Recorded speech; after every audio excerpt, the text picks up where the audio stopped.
नमस्कार, मैं महेश हक स्वागत करता हूं आपका सितारा क्लासेस के ऑनलाइन प्लेटफॉर्म पर। अपन अध्ययन कर रहे थे राष्ट्रपति का। राष्ट्रपति अपना टॉपिक चल रहा था, जिसमें मैंने आपको पिछली क्लास में अनुच्छेद 55 तक आर्टिकल 55 तक अपन ने बात की थी। राष्ट्रपति के निर्वाचन की रीति की बात अपने लास्ट क्लास में कर ली थी। अब उसी को अपन कंटिन्यू करते हुए आज की जो अपनी क्लास है उसमें पढ़ेंगे अनुच्छेद 56। अनुच्छेद 56 क्या बोलता है, बड़े इंपॉर्टेंट, बार बार एग्जामों में यहाँ से प्रश्न पूछे जाते हैं, ध्यान से पढ़ना इस चीज को। अनुच्छेद 56 बोलता है राष्ट्रपति का कार्यकाल। राष्ट्रपति का कार्यकाल कितना होता है वो बोलता है।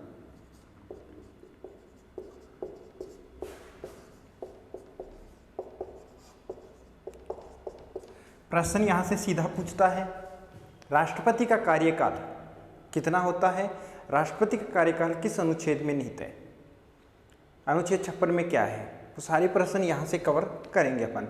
तो सामान्यतः बोलचाल की भाषा में अपन क्या बोलते हैं कि राष्ट्रपति का कार्यकाल कितना होता है, 5 वर्ष का होता है। तो सीधा प्रश्न आपके सामने आए कि राष्ट्रपति का कार्यकाल कितना होता है, तो आप आंसर क्या लगाओगे, 5 वर्ष। तो सामान्यतः कार्यकाल तो कितना हो चुका है, 5 वर्ष।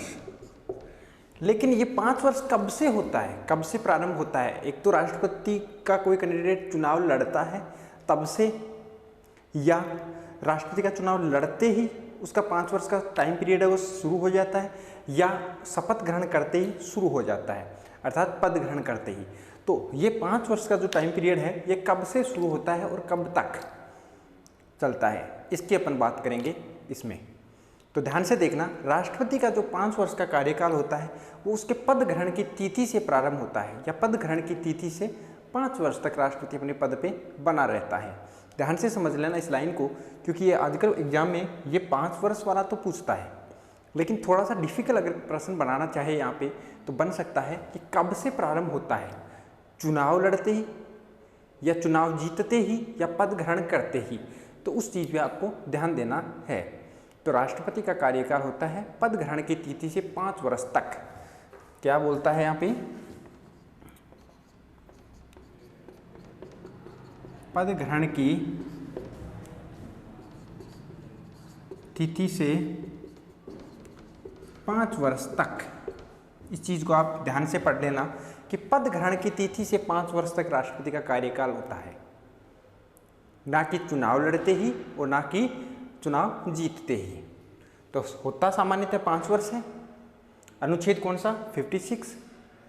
कब से, पद ग्रहण की तिथि से, जब से उसने पद धारण किया है, पद धारण किया है, शपथ ग्रहण की है, तब से उसका कार्यकाल कितना होता है, 5 वर्ष तक वो अपने पद पे बना रहता है। अब 2 कंडीशन इसमें होती हैं। एक तो 5 वर्ष से पहले क्या राष्ट्रपति खुद छोड़ सकता है पद को, या किसी आपातकाल स्थिति में पद छूट सकता है, या उसे पद छुड़वाया जा सकता है। ये 2 कंडीशन यहाँ पे बनती हैं। 5 वर्ष से पहले और 5 वर्ष के बाद क्या सिचुएशन होती है उस चीज़ को अपन देखते हैं। देखना, 5 वर्ष से पहले की मैं बात करूँ, 5 से पहले की बात करूँ, 3 कंडीशन होती हैं 5 से पहले। अगर राष्ट्रपति की मृत्यु हो जाए, राष्ट्रपति की मृत्यु हो जाए 5 वर्ष या उसका कार्यकाल पूर्ण होने से पहले, तो वो 5 वर्ष से पहले पद छोड़ना होगा, मतलब अपने आप उसका पद रिक्त हो जाएगा। या वो त्यागपत्र दे दे, तो भी वो 5 वर्ष से पहले अपना पद छोड़ सकता है। एक तीसरी कंडीशन होती है महाभियोग। ये बिंदु यहाँ पे आप समझ लेना, ये इंपॉर्टेंट है। यहाँ से प्रश्न पूछता है कि 5 वर्ष से पहले ही क्या राष्ट्रपति अपना पद छोड़ सकता है? बिल्कुल छोड़ सकता है। अगर उसकी मृत्यु होती है स्वतः पद रिक्त हो जाएगा। वो त्यागपत्र देता है तो 5 वर्ष से पहले पद छोड़ सकता है, और महाभियोग के द्वारा भी उससे पद छुड़वाया जा सकता है या उसका पद रिक्त करवाया जा सकता है। मृत्यु, त्यागपत्र, महाभियोग, 3 कंडीशन ऐसी हैं जो 5 वर्ष से पहले लागू होती हैं या उसका कार्यकाल पूर्ण होने से पहले लागू होती हैं। अब देखना, आपने सुना होगा कि जाकिर हुसैन जब सर्वपल्ली राधाकृष्णन राष्ट्रपति थे, उसके बाद में जाकिर हुसैन जब राष्ट्रपति बने, कौन बने? जाकिर हुसैन। ध्यान से समझना इस चीज़ को। जाकिर हुसैन राष्ट्रपति बने, जाकिर हुसैन की क्या हुई? मृत्यु हो गई, पद पे मृत्यु हो गई। तो जाकिर हुसैन की जब मृत्यु हुई, राष्ट्रपति थे, तो जब राष्ट्रपति की मृत्यु होती है तो उसके बाद में या वहाँ पे कौन कार्य करता है राष्ट्रपति के पद पे? तो वहाँ पे कार्य करता है उपराष्ट्रपति। ध्यान से समझना, राष्ट्रपति की मृत्यु होने पे राष्ट्रपति की जगह कार्य कौन करेगा? उपराष्ट्रपति। तो जाकिर हुसैन की जब मृत्यु हुई तब वहाँ पे उपराष्ट्रपति कौन थे? वीवी गिरी। वीवी गिरी ने कार्य किया कार्यवाहक राष्ट्रपति के रूप में। अब वीवी गिरी ने कुछ समय के लिए कार्य किया, उसके बाद में उन्होंने भी त्यागपत्र दे दिया और वो राष्ट्रपति का चुनाव लड़ने के लिए चले गए। तो अब राष्ट्रपति की मृत्यु हो गई, वीवी गिरी जो उपराष्ट्रपति थे कार्यवाहक राष्ट्रपति बने, उन्होंने भी पद छोड़ दिया। अब कौन आएगा? अब आएगा सुप्रीम कोर्ट का मुख्य न्यायाधीश। तो वो उस टाइम कौन थे? हिदायतुल्लाह। कौन थे? हिदायतुल्लाह। इस चीज़ को आप ध्यान से समझ लेना कि जब राष्ट्रपति की अपन बात करें 5 वर्ष से पहले, 5 वर्ष से पहले सामान्यतः कार्यकाल 5 वर्ष हो चुका है, और ये होता कब से? पद ग्रहण की तिथि से 5 वर्ष तक। पद ग्रहण की तिथि से 5 वर्ष तक। अब पद ग्रहण की तिथि से 5 वर्ष तक कार्यकाल होता है, लेकिन 5 वर्ष से पहले भी अगर पद रिक्त होता है, किस किस कंडीशन में? मृत्यु हो गई, त्यागपत्र दे दिया, या महाभियोग लग गया। मृत्यु होती है राष्ट्रपति की तो काम करने कौन आता है? उपराष्ट्रपति। और उपराष्ट्रपति भी अगर नहीं होता है या वो भी त्यागपत्र देता है या वो कार्य नहीं करता है, तो उस टाइम में कौन आता है? सुप्रीम कोर्ट का मुख्य न्यायाधीश। अगर वो भी नहीं है या कार्य नहीं कर रहा है या त्यागपत्र वो भी दे देता है, तो उस टाइम में कौन आएगा? सुप्रीम कोर्ट के जो अन्य न्यायाधीश हैं उनमें से वरिष्ठ न्यायाधीश काम करेगा। एक बार ऐसी सर्किल चला है या एक बार ऐसी कड़ी चली है, इसको आप ध्यान जरूर रखना। जाकिर हुसैन की मृत्यु हो गई जो राष्ट्रपति थे, वीवी गिरी ने कुछ समय काम किया, फिर वो राष्ट्रपति का चुनाव लड़ने चले गए, फिर हिदायतुल्लाह ने कार्य किया सुप्रीम कोर्ट का जो मुख्य न्यायाधीश थे उस समय। ये मृत्यु के बाद त्यागपत्र की, राष्ट्रपति अपना त्यागपत्र देता है किसको? उपराष्ट्रपति को। ध्यान से समझना इस चीज़ को यहाँ पे कि राष्ट्रपति अपना त्यागपत्र देता है किसको? उपराष्ट्रपति को। और उपराष्ट्रपति ये सूचना सबसे पहले किसको देता है? ये प्रश्न पूछता है कि राष्ट्रपति ने अपना त्यागपत्र दिया उपराष्ट्रपति को, लेकिन उपराष्ट्रपति ये सूचना सबसे पहले किसको देता है? आपको पता होगा कि लोकसभा जो होती है उसका जो अध्यक्ष होता है, स्पीकर जो होता है वो लोकसभा अध्यक्ष, इधर राज्यसभा एक सदन होता है दूसरा संसद का, उसका जो अध्यक्ष होता है या जिसको सभापति बोलते हैं वो कौन होता है? उपराष्ट्रपति। तो उपराष्ट्रपति को त्यागपत्र दिया राष्ट्रपति ने, तो ये अपने बरोबर वाला सदन अर्थात राज्यसभा के जो बरोबर वाला सदन है वो कौन सा है? लोकसभा। उसको ये सूचना देता है, मतलब लोकसभा अध्यक्ष को सूचना देता है सबसे पहले कौन? उपराष्ट्रपति, कि राष्ट्रपति ने त्यागपत्र दिया है। महाभियोग ये संसद द्वारा जब संविधान का अतिक्रमण करता है या संविधान का उल्लंघन करता है राष्ट्रपति, तो संसद द्वारा लागू की जाने वाली प्रक्रिया है महाभियोग। इससे भी राष्ट्रपति को 5 वर्ष से पहले भी हटाया जा सकता है। तो उम्मीद करता हूँ यहाँ से ये तीनों पॉइंट समझ में आए होंगे कि 5 वर्ष से पहले भी राष्ट्रपति का पद रिक्त किस कंडीशन में हो सकता है, पूछता है। महाभियोग से हो सकता है, बिल्कुल हो सकता है, त्यागपत्र से हो सकता है, मृत्यु से हो सकता है, और 4 नंबर का कोई ऑप्शन यहाँ पे नहीं है। अब 5 वर्ष के बाद भी क्या 5 वर्ष समाप्त पूरे हो गए उसके बाद भी राष्ट्रपति पद पे बना रह सकता है? क्या रह सकता है? अब मैं बात करता हूँ यहाँ पे 5 वर्ष के बाद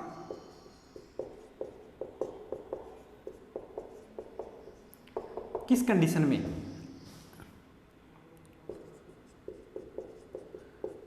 अगला राष्ट्रपति आने तक या उसका उत्तराधिकारी, जो नया राष्ट्रपति जब नया राष्ट्रपति बन के आएगा तब तक पहले वाला राष्ट्रपति अपने पद पे बना रहेगा, चाहे उसको 5 वर्ष पूर्ण हो जाए। समझ लेना, 5 वर्ष से पहले भी हट सकता है और 5 वर्ष पूर्ण होने के बाद भी वो राष्ट्रपति पद पे रह सकता है कोई व्यक्ति। कब तक? जब तक उसका नया उत्तराधिकारी पद पे नहीं आए तब तक।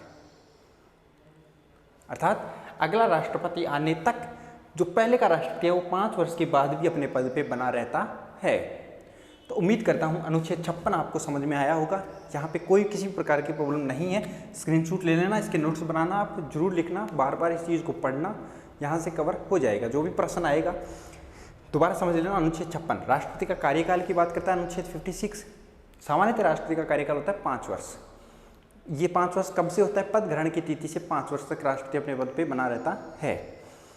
3 कंडीशन ऐसी हैं जिनमें राष्ट्रपति का पद 5 वर्ष से पहले भी रिक्त हो जाता है। किस किस कंडीशन में? मृत्यु, त्यागपत्र और महाभियोग। 5 वर्ष के बाद भी रहता है जब तक उसका नया उत्तराधिकारी पद पे नहीं आए तब तक। उम्मीद करता हूँ समझ में आई होगी ये चीज़ें।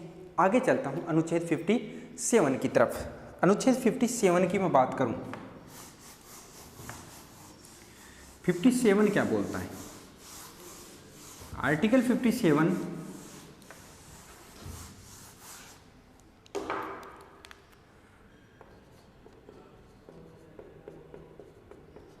57 बोलता है आपके पास पुनर्निर्वाचन की पात्रता। राष्ट्रपति की या किसी व्यक्ति की पुनर्निर्वाचन की, राष्ट्रपति की बात करते हैं यहाँ पे, तो राष्ट्रपति की पुनर्निर्वाचन की पात्रता।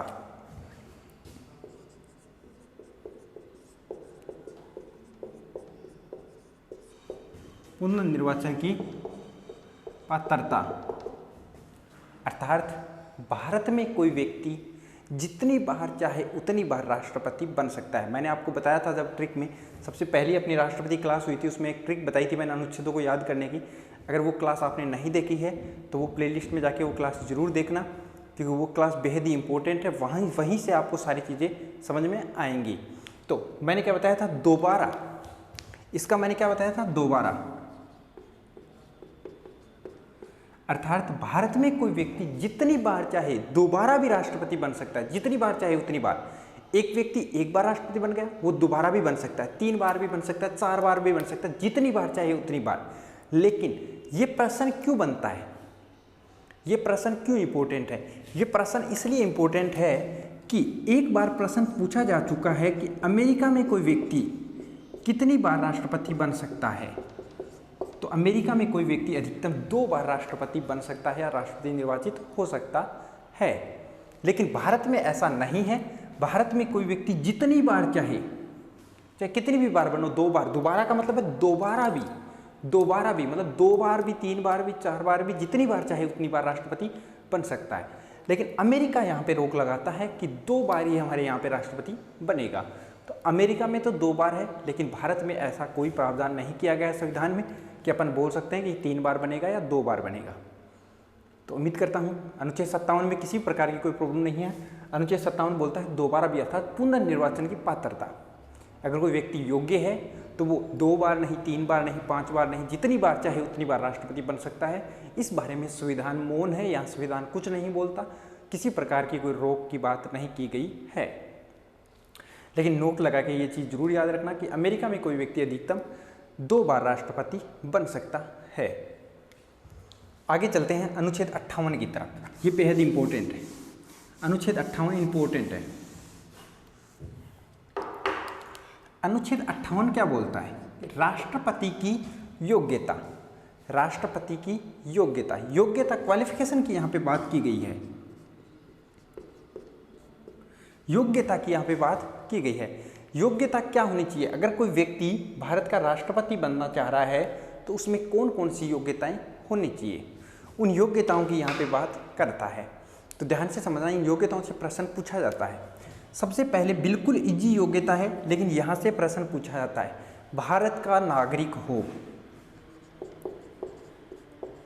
भारत का नागरिक हो, बिल्कुल इजी है, लेकिन यहाँ से प्रश्न पूछा जा चुका है। कैसे? आजकल इसी को थोड़ा सा परिवर्तन करके लैंग्वेज में भाषा का सवाल कैसे बनाते हैं। कोई व्यक्ति जो राष्ट्रपति का चुनाव लड़ने जा रहा है, क्या वो जन्म से भारतीय होना चाहिए? भारत का नागरिक तो हो, भारत का नागरिक तो है, लेकिन क्या वो जन्म से भारतीय होना चाहिए? तो इस चीज़ पे ध्यान देना, जन्म से भारतीय होना चाहिए या नहीं होना चाहिए इसका कोई लेना देना नहीं है, लेकिन वो उस समय भारतीय होना चाहिए जब वो राष्ट्रपति का चुनाव लड़ रहा है। उम्मीद करता हूँ ये चीज़ समझ में आई होगी। पहला पॉइंट, भारत का नागरिक हो। कब से? जन्म से की जरूरी नहीं है, लेकिन तब से भारतीय हो जब वो भारत में राष्ट्रपति का चुनाव लड़ रहा हो, उस टाइम वो भारत का नागरिक होना चाहिए। तो समझ में आना चाहिए ये चीज़ें कि इसी लाइन को थोड़ा सा घुमा के प्रश्न पूछता है कि भारत का नागरिक होना चाहिए जन्म से, तो नहीं, लेकिन उस समय भारतीय हो जब वो भारत में राष्ट्रपति का चुनाव लड़ रहा है। अगली योग्यता क्या है? 35 वर्ष आयु पूर्ण हो।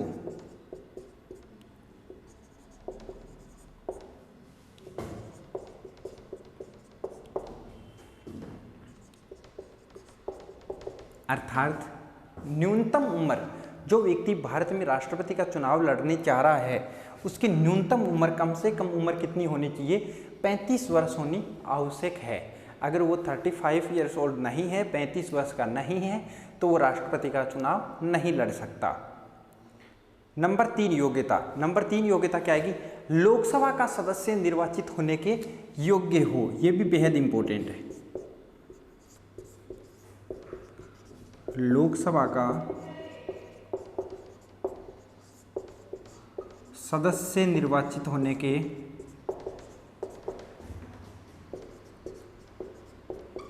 योग्य हो। लोकसभा का, राज्यसभा की बात नहीं की है ना, यहाँ संसद की बात की गई। इस चीज पे आप ध्यान जरूर देना कि ना तो यहाँ संसद की बात कर रहा है कि संसद का सदस्य निर्वाचित होने के योग्य हो, और ना ही यहाँ पे राज्यसभा की बात की गई है।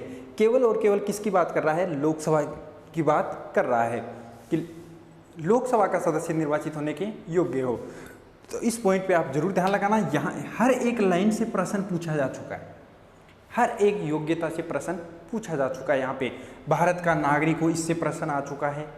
न्यूनतम उम्र का तो बहुत बार एग्जामों में प्रश्न पूछा जा चुका है कि राष्ट्रपति की न्यूनतम उम्र कितनी होनी चाहिए, या कोई व्यक्ति राष्ट्रपति का चुनाव लड़ने जा रहा है तो उसकी कम से कम कितनी उम्र का होना आवश्यक है? तो 35 वर्ष उसकी उम्र होनी आवश्यक है। कौन से सदन का सदस्य निर्वाचित होने के योग्य हो? लोकसभा का। अब कौन से का नाम आया है तो वहां पे आपको ऑप्शन निम्न सदन मिल सकता है, जनता का सदन मिल सकता है, और लोकसभा भी मिल सकता है। तो इस चीज का भी आप ध्यान रखना कि लोकसभा का सदस्य निर्वाचित होने के योग्य हो। अगला पॉइंट, लाभ का पद धारण नहीं किया हो। लाभ के पद पर नहीं हो, अर्थात किसी भी प्रकार का उसके पास कोई लाभ का पद नहीं हो।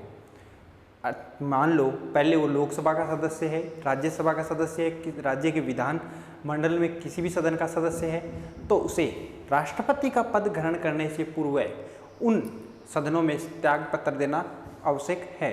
अगर नहीं देगा तो वो सदन उसके रिक्त माने जाएंगे। ध्यान से समझ लेना, राष्ट्रपति की योग्यता अनुच्छेद 58, आर्टिकल 58 राष्ट्रपति की योग्यता की बात करता है। पहली योग्यता अपन ने पढ़ी, भारत का नागरिक हो, जन्म से होना चाहिए। बिल्कुल कोई जरूरी नहीं है जन्म से हो, लेकिन उस समय भारतीय होना चाहिए जब वो भारत में राष्ट्रपति का चुनाव लड़ रहा हो। नंबर दूसरी योग्यता पढ़ी अपन ने कि 35 वर्ष, कम से कम उसकी आयु जो है वो 35 वर्ष होनी आवश्यक है। आप ध्यान देना, लोकसभा में 25 वर्ष की गई है, राज्यसभा में 30 वर्ष, लेकिन राष्ट्रपति में कितनी है? 35 वर्ष की बात की गई है। तीसरी योग्यता बेहद ही इंपॉर्टेंट है कि लोकसभा का सदस्य निर्वाचित होने के योग्य हो। किसका? लोकसभा का सदस्य निर्वाचित होने के योग्य की यहाँ पे बात की गई है। चौथा पॉइंट कि किसी भी प्रकार का कोई लाभ का पद उसके पास ना हो, अर्थात लाभ का पद धारण किए हुए नहीं होना चाहिए हो। ये बात करता है अनुच्छेद 58 राष्ट्रपति की योग्यता की। आगे चलते हैं, इस चीज़ को नोट जरूर कर लेना, अनुच्छेद 59 की तरफ। बेहद ही इंपॉर्टेंट अनुच्छेद है, यहाँ से प्रश्न पूछता है, डायरेक्ट प्रश्न पूछता है कि योग्यता, राष्ट्रपति की योग्यता कौन से अनुच्छेद में निहित है? तो अनुच्छेद 58। अनुच्छेद 58 में क्या है? योग्यता। कैसे भी प्रश्न पूछ सकता है, तो आप बिल्कुल कॉन्फिडेंट रहना यहाँ पे, तो आराम से आप प्रश्न का जवाब दे सकते हो। यहाँ पे अनुच्छेद 59 राष्ट्रपति के पद की शर्तों के बारे में यहाँ पे बात करता है। सेवा शर्तें,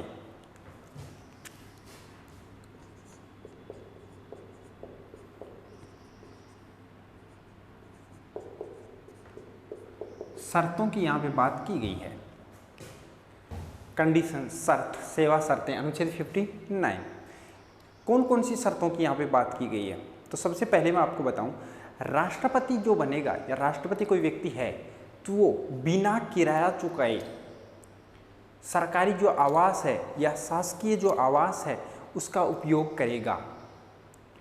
अर्थात उसको जो बंगला मिलेगा, गाड़ी मिलेगी, हवाई यात्रा मिलेगी, रेल टिकट मिलेगी, वो सारी जो हैं उनका वो उपयोग करेगा बिना किराया चुकाए।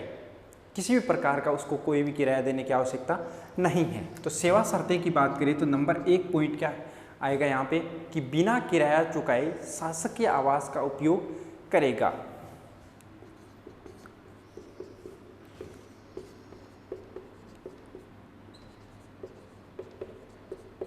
बिना किराया चुकाए शासकीय आवास।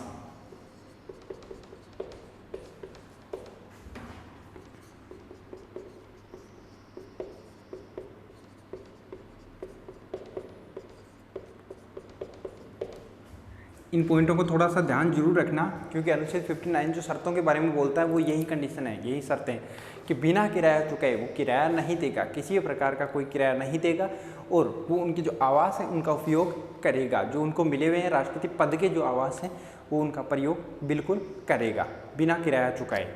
नंबर दूसरा पॉइंट क्या बोलता है कि लोकसभा, राज्यसभा तथा राज्य विधानमंडल का कोई भी सदस्य, यदि कोई व्यक्ति, ध्यान से सुन लेना, यदि कोई व्यक्ति राष्ट्रपति चुना गया है या राष्ट्रपति चुना जा रहा है तो वो लोकसभा, राज्यसभा और किसी भी राज्य के विधानमंडल का सदस्य नहीं होना चाहिए। किसी भी राज्य के विधानमंडल का सदस्य नहीं होगा या नहीं होना चाहिए, जो पहले मैंने अपने बात की है अनुच्छेद 58 में।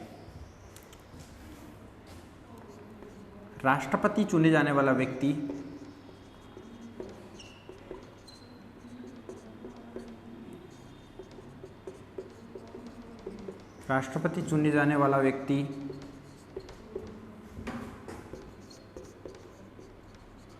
लोकसभा, राज्यसभा एवं राज्य विधानमंडल के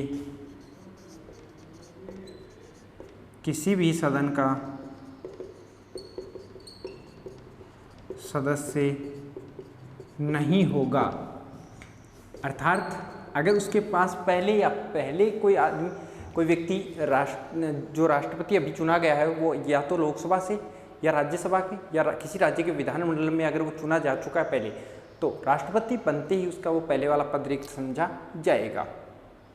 यहाँ पे जो कंडीशन दी है, शर्तें दी है, सेवा दी है, वो क्या बोला है कि राष्ट्रपति चुने जाने वाला व्यक्ति लोकसभा, राज्यसभा और राज्य विधानमंडल के किसी भी सदन का सदस्य नहीं होना चाहिए। अगला पॉइंट, राष्ट्रपति का जो वेतन होता है, राष्ट्रपति पद की बात कर रहे हैं अपन, तो राष्ट्रपति का जो वेतन होता है वो वेतन कितना होता है? वेतन होता है 5 लाख रुपए। ध्यान देना, पहले ये 1,50,000 रुपये था, बाद में इसको बढ़ा के कितना कर दिया गया, अब 5 लाख रुपए कर दिया गया है, जो आय कर मुक्त है। अर्थात उस पर किसी भी प्रकार का कोई टैक्स नहीं लगेगा, जो क्या है, आय कर मुक्त है। इस चीज का ध्यान रखना।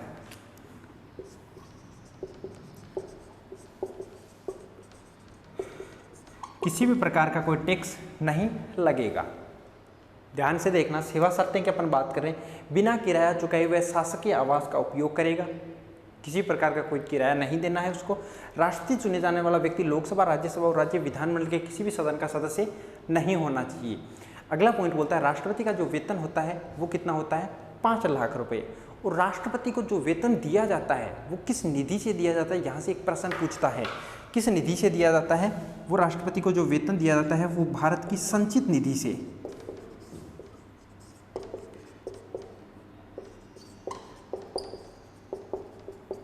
संचित निधि से दिया जाता है।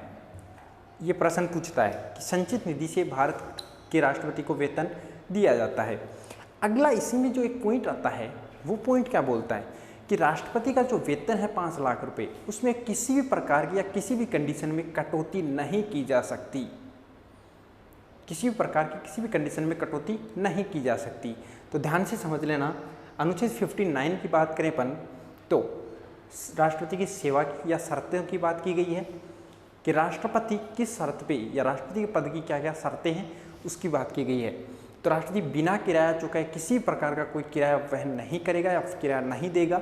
उस शासकीय जो उसको आवास मिला हुआ है उसका वो उपयोग करेगा। राष्ट्रपति जो व्यक्ति चुना गया है वो किसी भी राज्य के विधानमंडल का सदस्य नहीं होना चाहिए, लोकसभा और राज्यसभा के किसी भी सदन का सदस्य नहीं होना चाहिए। राष्ट्रपति को जो वेतन मिलता है वो भारत की संचित निधि से दिया जाता है और उसको वर्तमान में कितने रुपए वेतन मिलता है? 5 लाख रुपए मासिक है ये, इतना ध्यान रखना, मासिक दिया जाता है 5 लाख रुपए और उस पर किसी भी प्रकार का कोई कर नहीं लागू होता है। दूसरी बात कि राष्ट्रपति के वेतन में किसी भी कंडीशन में कोई कटौती नहीं की जा सकती, कोई भी प्रकार की किसी भी कोई टैक्स वगैरह नहीं है, कोई कटौती उसके वेतन में नहीं की जाएगी। ये बात थी अनुच्छेद 59 की। ध्यान देना, मैंने ट्रिक बताई थी उसको एक बार मैं रिपीट कर रहा हूँ दोबारा। आपको पता है राष्ट्रपति अनुच्छेद 52 से लेके और अनुच्छेद 62 तक अपन राष्ट्रपति का अध्ययन कर रहे हैं। जिन बच्चों ने वो ट्रिक नहीं पढ़ी थी एक बार दोबारा देख लेना उस चीज़ को। वही सारी बातें यहाँ पे निकल के आ रही हैं। वही मैंने क्या बताया था, पहले दिन की जो क्लास है वो बेहद ही इंपॉर्टेंट है आपके लिए। वो क्लास अगर आपने नहीं देखी है तो वो क्लास आप जरूर देखना, क्योंकि उसमें मैंने आपको अनुच्छेद याद कराए हैं, अनुच्छेद याद करवाए हैं। तो वो क्लास जिन बच्चे ने नहीं देखी है वो पीछे प्लेलिस्ट में जाके वो क्लास जरूर देखना। ये अनुच्छेद अपन पढ़ रहे हैं, 52 से लेके 62 तक अनुच्छेदों का अपन अध्ययन कर रहे हैं। मैंने क्या बताया था, पीपी